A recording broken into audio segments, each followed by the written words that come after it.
Hi, I'm Brad. Where are you calling from? I'm calling from Provo, Utah. From London in the UK. From Bedfordshire in the United Kingdom. And wherever you are, welcome to Blond Radio.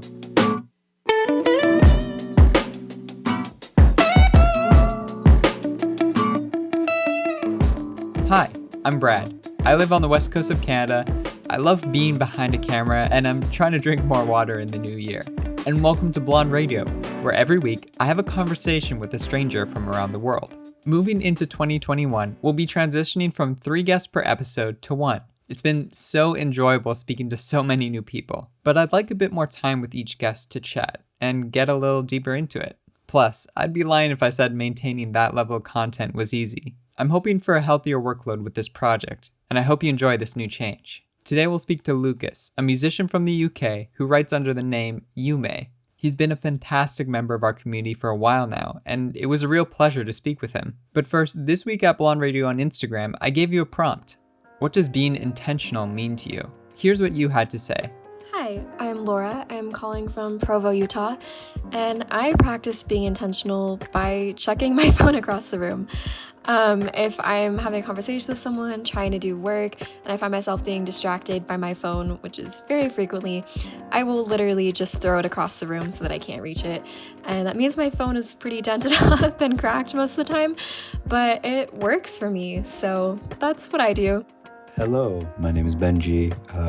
I'm from London in the UK, and although I'm very scatterbrained, the way I try and center myself and be intentional is I focus on one thing at a time if I can, and it's usually something very small, and it's kind of like a snowball effect. If I do one small thing, then it kind of pushes towards bigger things, and then eventually the snowball gets rolling, and it's nice. Thanks to everyone for submitting their responses. Now, here's Lucas. Hello. Hello, how are you? This is so exciting. Hello, Lucas. I'm doing well. Yourself? I'm good, thank you, man. Awesome. Is it like 10 p.m. there? 10:30? It is 10:30 right now because somebody slept in. Should we just say it was me? Yeah. Sure. We'll toss the blame. So how was the day then? The day was good. It's currently the second day of our national lockdown. So. You know, things are still, I'm not too happy at the moment with the whole thing, but yeah, it's whatever. The day was actually really nice. I went for a lovely walk. The sun was out, and it was just good vibes today. So that's nice. Oh, yeah, fresh air, desperately needed. I'm planning on heading out after this and doing a little shooting, getting some filming done. Oh yeah, Where are you gonna shoot? I'm so blessed. Like, there's honestly like a beach in every direction of my house, like a 10-minute drive.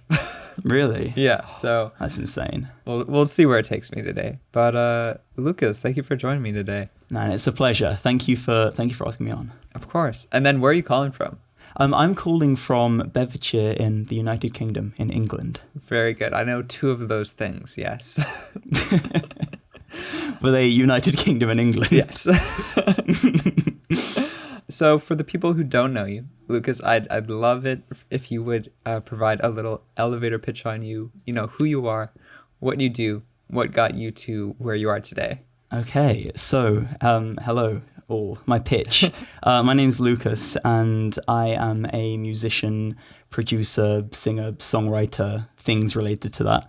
And my passion is music. That's kind of my one thing. I know it very well, and I like to think I'm okay at it.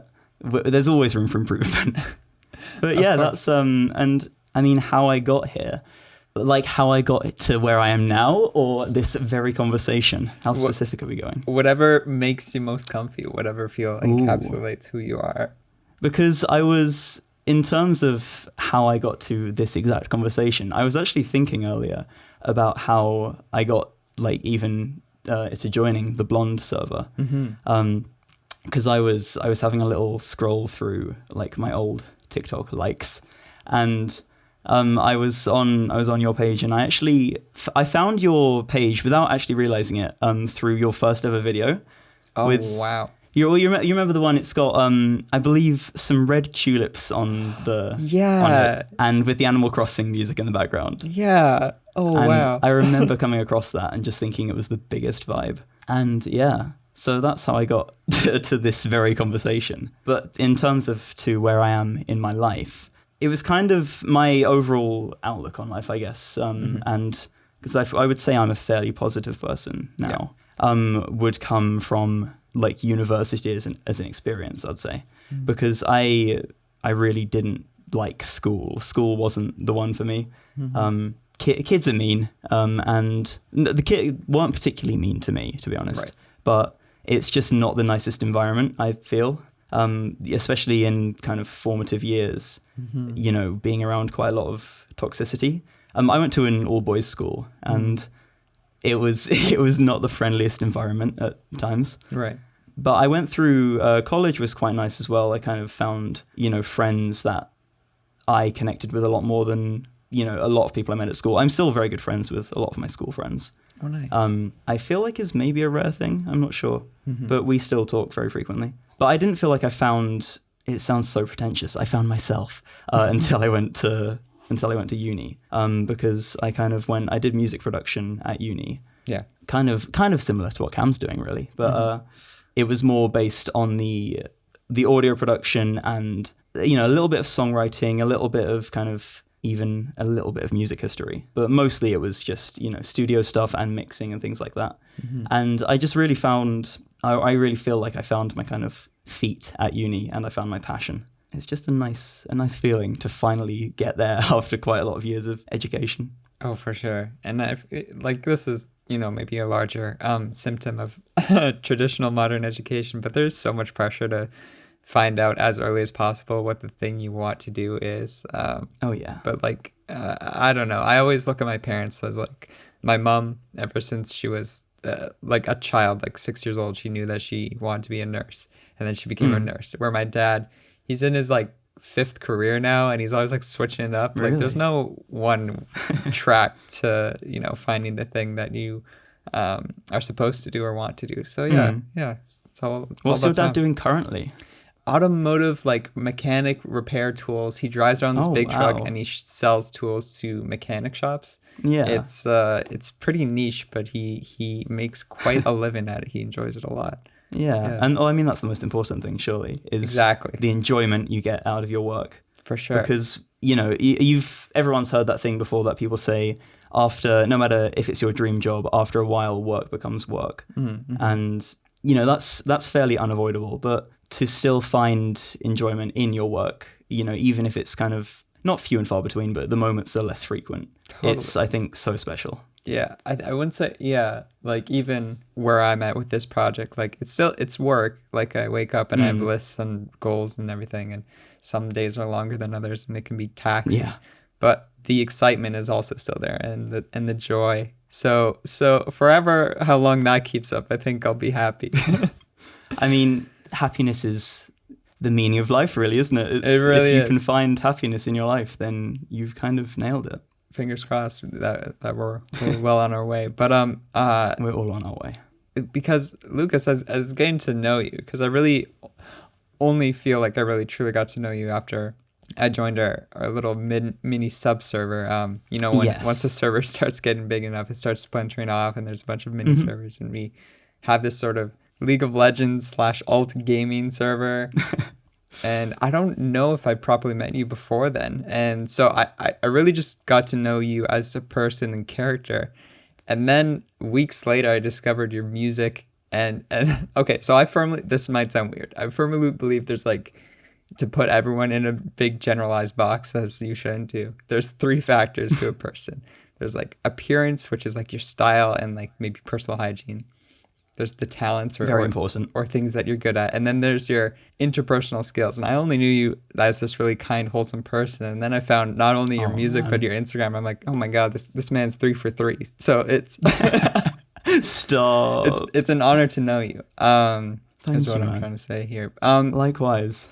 I'm curious though, have you always been creatively inclined? When did that sort of click? Was that in uni, or was there a time previously to that? Well, that's an interesting one, because I've not been before I would say about the age of 16. I wasn't very creatively inclined at all. I would kind of, I always liked creative things. I liked watching kind of movies, and growing up, I loved the Ghibli films. Howl's Moving Castle is still my favorite film of all time. That's a creative outlet of some kind, I'd say, but it doesn't involve, me making anything. When I was about 16, I decided to learn to play guitar, and I would say it started there. I went to a couple of music colleges between uni and school. They were pretty good. The first one was okay. The second one was better. I met a lot of really cool people there. I'd say I developed my musical taste somewhat, and I became more of a creative person. I didn't start writing songs until I was about 18, I'd say. And I just turned 25, so I've been doing it for a little while now. And I'd say I've finally got kind of good at it. I wouldn't say I was a creative kid at all. I enjoyed, playing make-believe and all those things kids do, because I was an only child, so I had to make my own fun. It comes with the territory, of course, yeah. Yeah, I mean, it's what you got to do, otherwise you're just going to sit there staring at a wall all day. But yeah, I wasn't a creative child at all, but I would say I've become quite a creative adult. That's great to hear. It's like uni. It's like you sort of come into it, find it along the way. Yeah, for sure. And uni was definitely where I found most of that creativity. And I started forming, my music taste properly as it is today. And I started forming just how I think about art as a thing, which I think is very important. You're the prompt thing that you do. Yeah. I was very interested in that. That you said about kind of intention or intent. Because I either said this to you or I said it in a TikTok video, but the kind of intentionality thing where art isn't anything without intentionality. Ooh. Because it needs to have some kind of meaning behind it for it to be art, in my opinion. You can't just make something and it has nothing, of meaning behind it, because I don't think it's art at that point. I had a tutor in my second year of uni who always came out with these fantastic little anecdotes, and that was one of them, just that little soundbite of art is nothing without intentionality. I think that will stick with me for the rest of my life, because it changed the way I think about making anything creative, be it anything video related or music related, or even when looking at art other people have made, because I love to know the meaning behind other people's art, because I think it makes it that much more special. For sure. Yeah, even thinking about that now, that's very true. There's rarely times where I won't spend at minimum a day or two thinking about, even if it's just a TikTok video or something, thinking about and really putting measure into what I'm potentially going to put out there. Because I think people will notice if something doesn't have intention. Yeah, because it just becomes a little bit hollow, I think.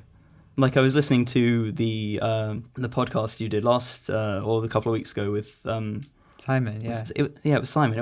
I was, and that was a lovely listen, because just talking. There was one bit where you were both speaking about the music that you put to videos and how that's really important, because people connect to something a lot more when it has a really, an appropriate soundtrack or something that just pushes the meaning of what you're saying more. And I noticed that a lot in your videos as well, is the music is always absolutely on point and it matches what you're saying 100%. Thank you. I think at this point I've exhausted every single lo-fi playlist on Spotify. I've gone through them all. I spend an ungodly amount of time just sitting, staring at a screen, listening. But I think it's worth it. Yeah, it's a whole sense that I think people often overlook. I mean, because it just connects you more to it. It provides it provides just a kind of background to the words, and even if you're not actively listening to the music, it's really changing the words, I think. Oh, for sure. Just a little bit of spice, yeah. Exactly, just a small bit of spice. Well, to sort of bounce off that with music, your tracks, I think you have 3 out now I can find? Okay, yeah. Plus the collab, which we'll get to. But your tracks deal with pretty personal, intimate feelings. I'm curious, in writing them and putting them together, did you learn anything about yourself, and what's that process like? I feel when I write new songs, every time I learn something new about myself, because songwriting just as an exercise forces you to go quite deep inside yourself, to places where it's maybe harder to go if you're just thinking. Like I'm quite an introvert in my thought process, and I would say I'm quite an overthinker as well, which is okay. I feel like most creatives are very good at overthinking things until you've kind of lost focus on it entirely. But yeah, I feel like I kind of learn a lot more about myself every time I write songs. I haven't felt very motivated to lately just because there isn't a whole lot to be motivated by. COVID has slowed everything right down, and there's very little going on in the world that is, positively motivating. One of my favorite songs I've written is that it's called Enter Exit, and I wrote that very quickly. I remember going to uni on the London Underground, and I was just kind of looking around at all the people that were on the train and on the platform and everything. And it was kind of getting me thinking about how, to me, it's crazy how people can come in and out of your life so quickly. Even if they're just a stranger or somebody you've known for years, they could leave your life tomorrow. One day I know your face, the next year I'm out of place. Left me the empty space, now I don't know what to fill it with. I don't know, it's kind of a scary thought, but it also, allows you to appreciate your time. When I was writing that, I was just sort of looking at, people that were sat on my train and thinking, I'll probably never see you again, but you've got such a complex life. And, your journey has been so interesting. Everyone has got a story to tell. And their journey must have been so exciting and interesting to get to where they are. And that was one of my favorite ones, one of my favorite experiences writing a song. I just, strangers, people watching is a lovely experience, I think. Especially in a big city. Like I live fairly rurally. I'm not from London, but I love going to the city because it's just a whole nother vibe. It's so, well, not at the moment, but it's so bustling normally, and there's just people everywhere. And I just love the feeling of just a busy city because it makes you feel quite invisible as well, which I quite like. Totally. And I think that's a mark of, or at least that concept of, recognizing that the people around you are all their own independent little islands moving around, doing their own things with their own goals, and have had just as much, if not more, challenges and obstacles go through in their lives. Yeah. Like the people that can recognize that, I find the most kindred spirits with. Like, yeah, that's really just acknowledgement of. It's quite easy with social media, with validation through likes and everything, to very true. Be a master of your own ship, and the world is your universe and you're the captain. But there's a bunch of other boats out there, and no one's really bigger than the other. So I mean, everyone's boat is of equal importance. Yes, the Dollar Valley does not change that, Jeff Bezos. Sorry to tell you. Well, exactly. Your boat is just as valuable as Jeff's boat, and everyone's is interesting because people have been through their experiences and have stories to tell. I mean, you are doing what you do, obviously have heard many stories from people's journey. Oh, for sure. And I love finding out about those things because it's quite inspiring as well when you hear about things people have been through and how far they've come. I find it, I wouldn't say I've had a disproportionate amount of hardship in my life. It's not been awful. Life is nice. I try to make it nice. But, everyone has their challenges. And it's so, I don't know, it's a really nice thing to hear when people have come through and they've, they're a happier person because of it. Especially now more than ever. I find quite, I don't know, it's quite inspiring. It gives a lot of hope. For sure. And that's another thing I thought when I was listening to the podcast with Simon as well.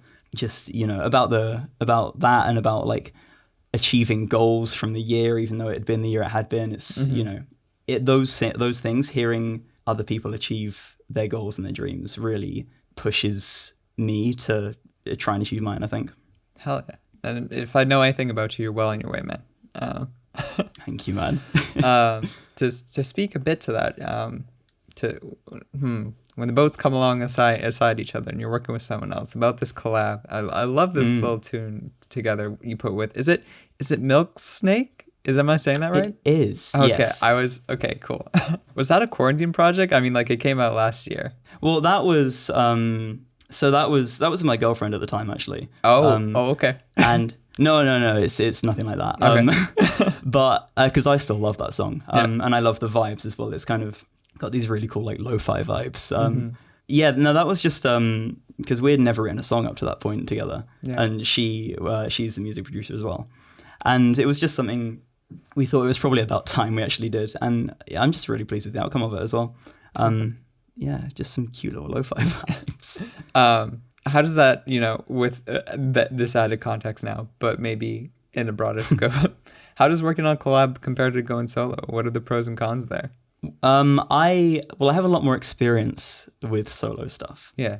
I've not co-written all that much. I've done quite a lot of collaborative projects because I work, I make money by doing production and mixing and things for other artists, Right. Which I love so much. I love, putting other people's like dreams to, to audio files and making it sound like they want it to. Because I don't know, just seeing people's faces when you play them their final mix it's incredible. But collaboratively writing, I've done a little bit of it, and when you get the right person to write with, it's so rewarding because there's this beautiful feeling of, you just bounce ideas off of each other so freely, and it just feels, I don't know, it goes so smoothly. And that's, I think, a fairly hard thing to find in a collaborator because they have to understand your vision, you have to understand theirs, and you have to be able to meet in the middle because there's quite a lot of compromise happens when you're co-writing as well. Right. Or indeed, I imagine doing any collaborative project. like a relationship. Well, exactly. Very true. That is those are the hardest collabs. True. But potentially some of the most rewarding. We'll see. I would agree. We'll leave the door open for that. And what do you think of TikTok as a creative outlet versus maybe like a marketing tool? Or can it be both? Is there space for that? I think in a musical capacity, there has to be space for both because it's a fantastic marketing tool. But I don't know, I really enjoy TikTok as a creative platform. Like the reason I am even here is because, I saw things like what you make and they're so creative. And I love seeing just vibey videos come up on my For You page. There's an account I follow. It's a girl called Liza Gray. In fact, you've spoken to Liza, haven't you? Yeah, we hadn't. She's so yes. great. Yeah. That clocked as I said that. I've been following her since she did the thing where she moved to LA, like the road trip vlogs. And the vibes are just fantastic. I love content like that. So as a creative platform, I think TikTok's incredible. But as a marketing platform as well for musicians and creatives, I think it works really well. Definitely a balance. I find there's a way to make it work. And I feel like definitely more creative stuff is more keen to thrive. And it's very obvious when someone's just using it as a marketing tool. I don't know how many videos I've seen with the same format of like, I messed up. I made this song, but it didn't track well. And it's up to you, TikTok, to blow me up without a record deal or a label. But there's a balance. I don't know, just stuff like that doesn't strike as genuine. But I feel that format worked for a while, but now everybody does it, and it's very transparent. Very, very, yeah. And I think like the first person or maybe the first group of people that, were dabbling with that format, there was originality there. But oh yeah, for sure. I don't know, it's tricky. Always gotta stay innovating, especially with the algorithm. It can be a nightmare. Yeah. That's the thing about TikTok as well, is because it kind of thrives on throwaway content to some extent. But when you are a lot of creative people, like I don't know if you would say you were like this, but perfectionism is kind of your worst enemy in a way, because TikTok, in order for you to thrive as a creator on it, you have to upload frequently and you have to work the algorithm. Very much so. And when you want everything to look and sound very pretty, it takes quite a lot more time than just, something where you just film yourself and post it. So I feel like there's a happy medium for people to find doing that as well. I actively, it's the lost treasure I'm trying to find every single post. I think I'll find it one day. I've put so many hours into videos that just, that I'm very grateful for the engagement they get, but just nowhere near of what I was expecting, or like the time to, I don't know, the value that I think I put into it, where it's like, what, I think my second biggest or third biggest video, I literally just set up a tripod behind us playing video games for like 10 seconds. Really? And it's one shot, no cuts, one track under. And at that point, I was like, all right, I'm just going to make whatever I want at this point, because there's no point in trying to figure this out. Was that the fairly recent video we did about that? I remember because you came on and said to us that you were recording something. No, this was like or was this a end while of back? Summer-ish. Oh, I see. Yeah. Who's to say? But I mean, I understand what you mean, though. You feel the thing you made deserved more. Yeah, but in those moments, for example, say something that I was expecting to get like 10,000 views ends up getting 1,000. I think back to Brad of January of last year and how excited he would be for 1,000 views and how grateful I should be for 1,000 views. And then I'm like, oh, I'm not being myself right now. It's all about the perspective. Yeah. For sure. Lucas, do you have any big goals for this year? Ooh. See, I had this goal, and I still have this goal, which, depending on the current climate of the world, it will be possible or not. But I really wanted to, whether it just be for a month or longer, I really wanted at some point this year to just travel to the States and just maybe, I don't know, live there for a bit, maybe experience a different kind of, way of life, if you like. Go somewhere creative, like, I know Los Angeles is the default creative place. And that, honestly, I think would be a lot of fun. But I've also, there are places like San Francisco in the back of my head, and it just, other very creative cities. So that would be one of my goals, I'd say, for this year is to go somewhere, just even if it's just for a little while, and just experience a different way of life. Because I think keeping things fresh, especially after the year we've had, is very important. Oh, for sure. And I saw somewhere like the next couple of years, like after, assuming everything goes well with the vaccine and everything, travel companies, airlines and everything are going to very much want us to travel and get back out there and get the numbers back up. So I think it's going to be a very good couple of years if it pans out. So I'm quite hopeful for you.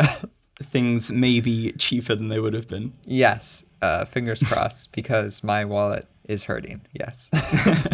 I mean, that's actually been one of my favorite things about the past year is I've just not spent any money because there's been nothing to spend money on. True. Like, I'm trying to think of what my big expenses are. It's like canned soup, I guess. I don't know. The graphics card. Yeah. Yes. Oh no. Okay. Yes. You've got me. But that was off a used Facebook Marketplace. So okay. We're getting shifty with it. We're getting a little clever. I mean, that's the best way to be, though. Very, very much so. Why spend? I don't know, like $600 for a GPU when you could spend a bit less. Exactly. It's I don't know if it's the same situation. I don't know if it's the same situation where you are, but everything's sold out online. The 3000 series, everything's gone, and even like 2016 upwards, it's very, very sparse. I was I built a PC just before the 30 series came out, so I got a 2080 Ti, so before things started kind of disappearing. So I feel like I was quite lucky in that respect. Good. Well, I'm glad someone had a good 2020. Yeah. It made the entire year, honestly. Yes. Lucas, thank you for taking time out of your day. But in closing, I was wondering, what advice could you give to someone who wants to start their thing this year? You found your thing maybe a little bit later than most people, maybe in uni or a bit past what is expected of us these days. Yes. What would you say to someone who is looking at 2021 and says, this is the year I'm going to start my project, but they don't know how to start that? I mean, it sounds so cliche, but assuming you know what your thing is, just do it. Just make the steps. Because when you have a creative project in mind, the hardest thing is to start it. Because you look at all these elements you have to put together. You know, if you're trying to make a song, or if you're trying to put a I don't know, something video related together. You're trying to make a short documentary maybe. You look at all of these things you have to do, and it seems very overwhelming. But my advice to anyone who is facing that kind of problem, which isn't even a problem, that's exciting. Having a goal like that, a creative project, is so exciting. Totally. But my advice would be, make that first step and make yourself a plan, because once you start, it will become a lot easier. You'll thank yourself so much that you did it when you did. I love that. Thank you, Lucas. Thank you, man. Of course. Lucas, thank you again. Thank you for taking so much time and intention and thought out of your day to just spend with me. It was very enjoyable. Thank you for having me, man. It's been a lovely chat. Of course. And obviously we will int later. Yes, we will. Things change, but League is persistent and it is the constant of ruining my life, and I won't have it any other way. And playing with you has brought a lot of joy. And maybe Valorant. We'll see. Yes. We'll switch it up a bit. We'll see. Yeah. We're just giving Riot Games all of our time. Who's deserving at this point? We'll give it to the big companies. Who cares anymore? Awesome. And also, everyone should tune into the Twitch streams because they are pure gold. Oh, Lucas, that's just my little endorsement. That doesn't even have sweet. to go in, but I want people to watch because it's so fun. It honestly is slowly becoming the highlight of my week. So thank you. Yeah. I'm so glad. Sweet. I'll talk to you later. Awesome. See you later, man. Ciao. Ciao.